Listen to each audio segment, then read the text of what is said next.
we'll kind of get two birds with one stone here. So we got the city of Melrose is partnering with Stearns County on the redevelopment of the 5th Avenue Bridge here. This is a big partnership. So what's going to be happening here, the city of Melrose is below 5,000 population. And because of that, we don't get to manage our own county state aid dollars. And there's pros and cons with that. I always give the administrator a hard time about, you know, we can manage our own money, but sometimes it makes sense for the county to assist us. And in this situation, it does. So the county has determined that this bridge is structurally sound, but what was the proper term? But functionally obsolete, meaning that it's safe to be on. But when you take a look at it, there's like a 2-foot drop for the curb. It's not wide enough for turn lanes. The embankment's too much of a grade over the bridge. The underneath, it doesn't meet standards anymore. So Jody Teig at the county, as well as her staff, have determined that our bridge needs to be replaced. And so they put it on a funding mechanism through the state bonding bill and through the bridge and road dollars. And so we found out about this about 4 years ago, and at that time it was put onto the books. However, because of state funding and the bonding bill always getting pushed back, or just priorities change at the county, we have been pushed back a little bit. And last year's bonding bill, we were in there and we were going to get replaced. However, that didn't pass. So we have every hope and every faith that the House and the Senate and the governor are going to get together and come up with a bonding bill. But when this bridge is done, we've had over 35 staff meetings as well as public meetings on the design and layout. And there's some pros and cons with that in regards to how it's laid out. But what we're doing as of today, again, as of today, is the building right next door here, the mayor property, that will be taken out to widen the intersection, to give a better turn radius for people coming through here. There's been a lot of near misses over the years, but no significant accidents, but a lot of near misses. We're also adding about 20 feet worth of width to the bridge to allow for a couple different things. First thing is to allow for a 10-foot sidewalk, an actual trail, a path. And the reason we made it that large is so we can potentially in the future be designated as a regional trail network and get money to our Sauk River Park. And so without that 10-foot trail, you would lose that potential in the future. And that did come at a cost, but that's why we're doing that. We also have a wider walking path on the east side, and we have a turn lane being added to the bridge as well. So it's going to be a lot better for Pats back here coming around and turning. Where I'm standing here is about where the road will be. So it's going to be that much wider when it's all said and done.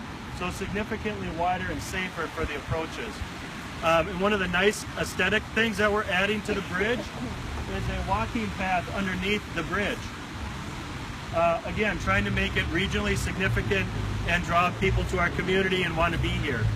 You see this slope right here across the river?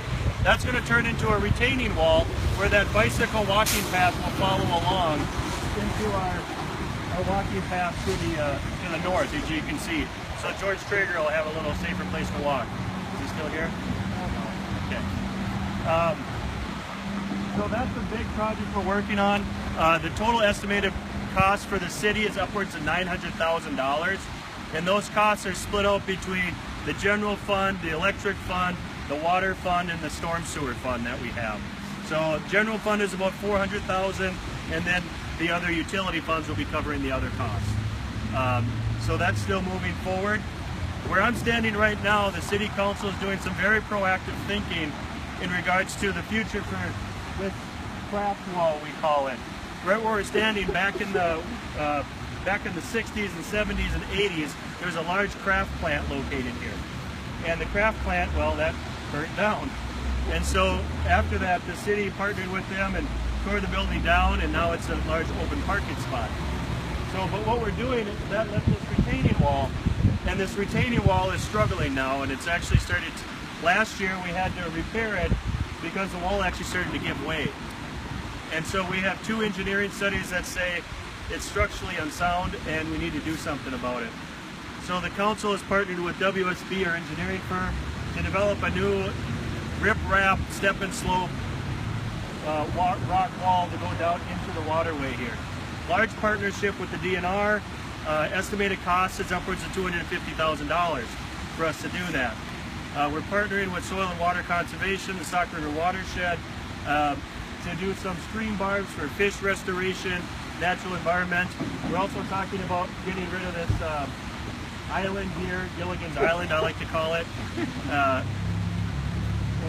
That will, once that's taken out, it'll become deeper waters for flood retention, get some more points for applications.